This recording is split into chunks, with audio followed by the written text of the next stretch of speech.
So we are back. Peanut Gallery, I'm going to have you have the floor here. Take it away. So we should probably talk about CM Punk and his, I guess, his impact upon the entire wrestling industry with his shocking, to say the least, return to the WWE after, 11 years. 11 years.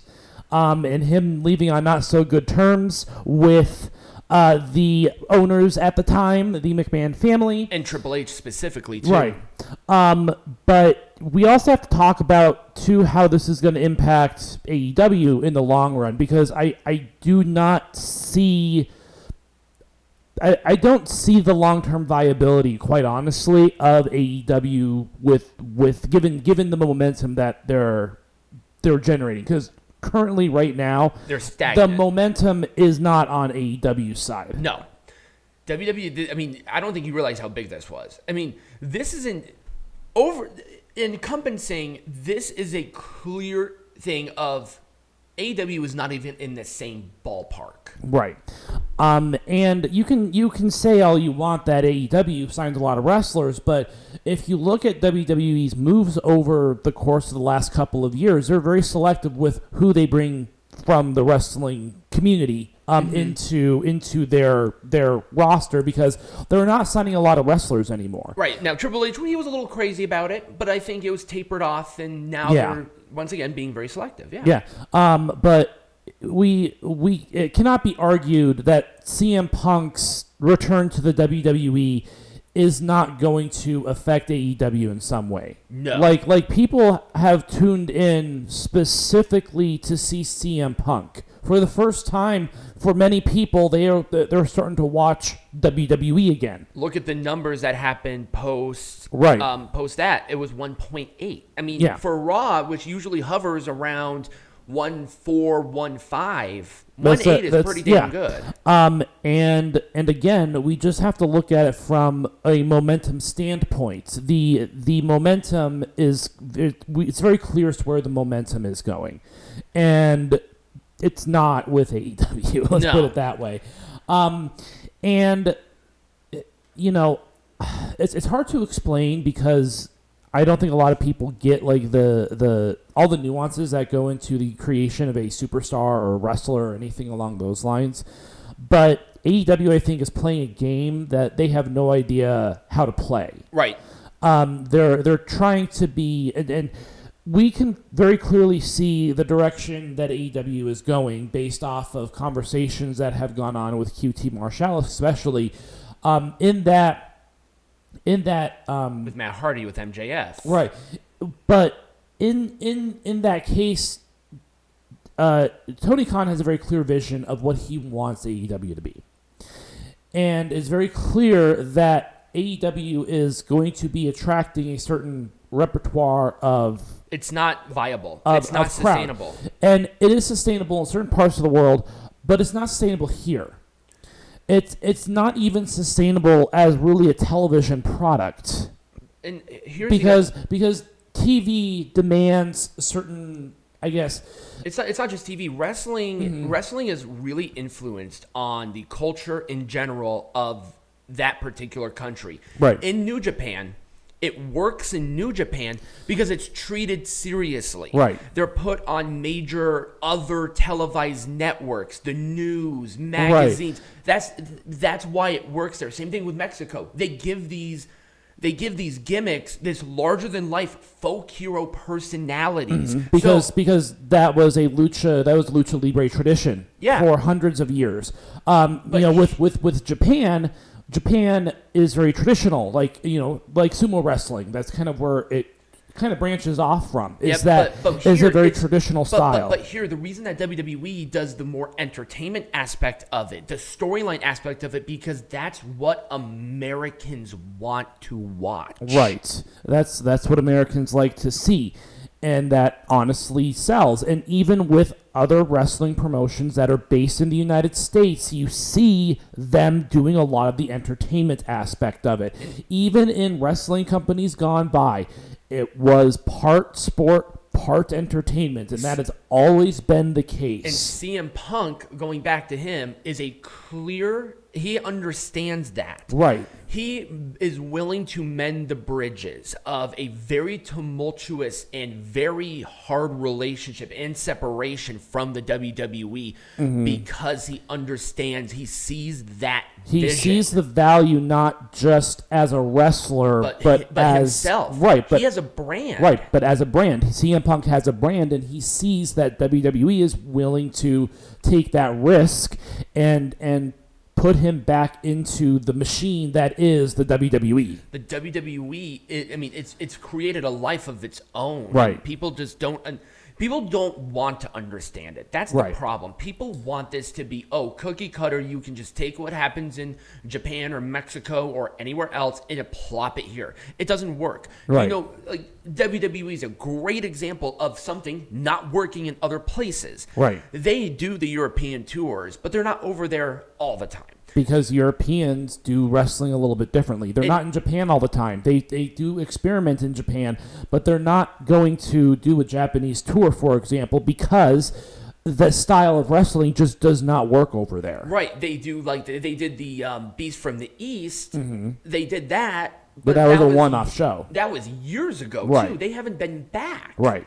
They do the Saudi Arabia show because, other reasons, but this is the first time that they've really been exposed to wrestling. Right. Same thing with Australia. They're going to put a lot of effort into the Australia market because there aren't a lot of those big, hard-hitting Australian-based companies. Right. Yeah. So, and I think that CM Punk going over to the E is not going to be a one-off thing. I think that certain other wrestlers, like we saw with Jade Cargill, like we saw with Cody, saw with Alexis King, right. We saw with, and we're probably going to see it with MJF and Ricky Starks, and the thing that I like to lean on is that WWE is only signing certain wrestlers that either have the potential to have a brand or already have a brand. Mm-hmm. So someone like Cody had the brand. He brought the brand with him. He built it. He built the American Nightmare after he left. And Jade Cargill, she didn't have a brand necessarily, but she was a very good person to attach a character to. I think Jade Cargill is a brand. I think Jade Cargill as herself is a brand. She oozed that creative spunk. She had a certain appearance. She has a certain level of charisma that makes Jade Cargill work. Right. CM Punk, same thing. Jade Cargill cannot be a CM Punk. No. It just won't happen. But CM Punk already has a brand. CM Punk can't be CM Punk cannot be a Jade Cargill. He can't change himself. Right. Put on 50 pounds of muscle and be a cocky dork. He can't do it. Right. And I think that with the rebrand of Lexus King, or rebrand of Brian Pillman Jr., Lexus King made sense because Brian Pillman Jr. didn't really have a brand of his own. Right. So WWE molded a brand off of someone who had all that potential. And I see that happening with certain other people as well. Carmelo Hayes, Braun Breaker, Von Wagner, and other people on the main roster that have that same sort of oozing of that charisma like Seth Rollins. But the point I'm trying to make is that WWE is strategically now not necessarily trying to become a brand. They're trying to find people that they can either create a brand around or someone who already has a brand that they then can utilize. Right. And I think that going forward, I see a lot of very influential characters. I'm not going to say people, but I'm going to say characters within AEW eyeing the WWE as a potential avenue. Especially of how they're being used right now. Mm-hmm. It's not working. Right. I mean, it's clear that it's not working. The numbers don't lie. And you can say All In, whatever, but that's not, no. All In was a one-off.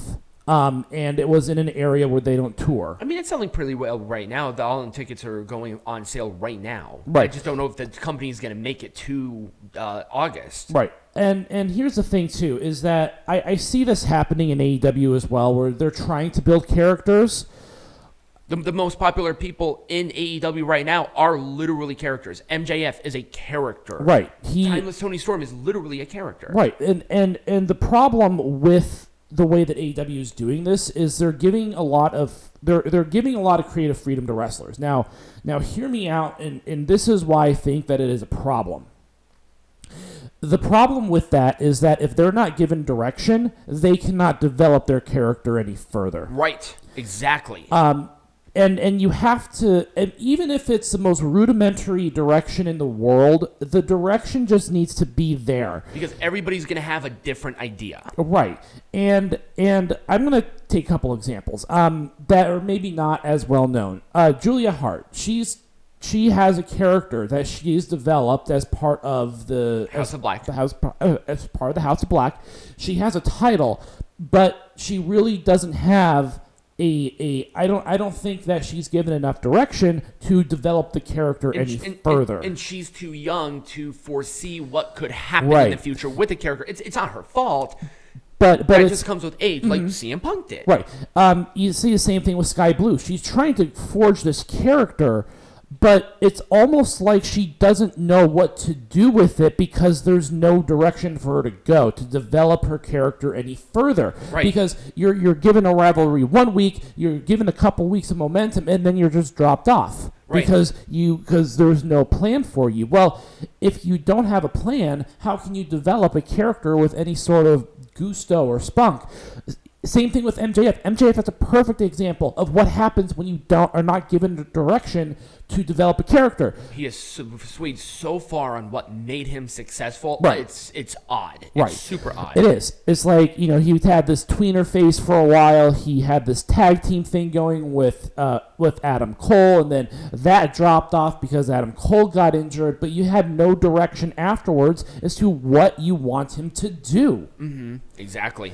And it does not bode well as a character if you're not given a direction. You have to be given a scene, a setting, a direction which you want to go. It's not an environment indicative of a thriving character base. No. It's not. CM Punk's time in AEW will be a blemish not on AEW, on CM Punk. Right.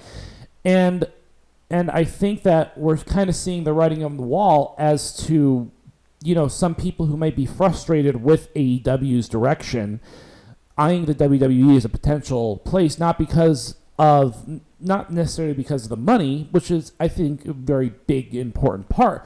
But I think that if you're looking for a character to be developed, I think that the WWE is just going to be overall a better place than AEW. I think you would have a better place to develop a character and foster that amazing talent in places like AAA, CMLL, or New Japan before AEW. And I'm going to bring this example because it's perfect. QT Marshall in AAA. Much different than his stuff here when he was in AEW. Mm-hmm. It was better. Right. You know why? Because they capitalized on that. And he said, we love this. We can do something with this. Right. But QT Marshall is also older. He's been in the business for a long time. He knows what to do. Okay. But that's an example of it working. Let's go to AAA. AAA knows how to build characters. Because they're given a direction. They know what their next 6 months, 12 months might be looking like.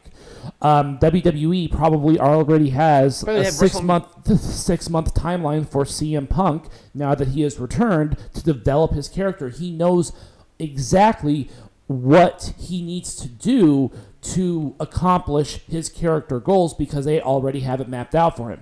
I don't think AEW has any clue what their character is going to do week in and week out.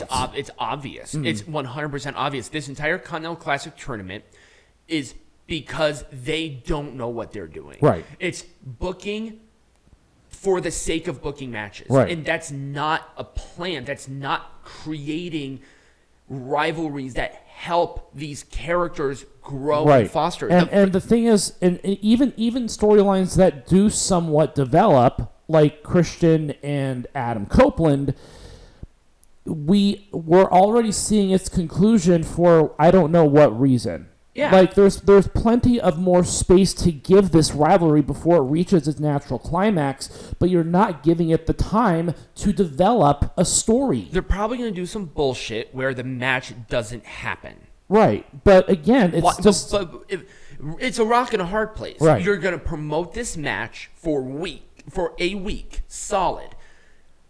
where it's like they're in Canada and they're going to do some bullshit where the match doesn't happen. It's a rock and a hard place. Right. Either they have the match and the storyline is dead in the water. What else can you do? Right. But then you also have the negativity of if that match doesn't happen, you screwed people. Right.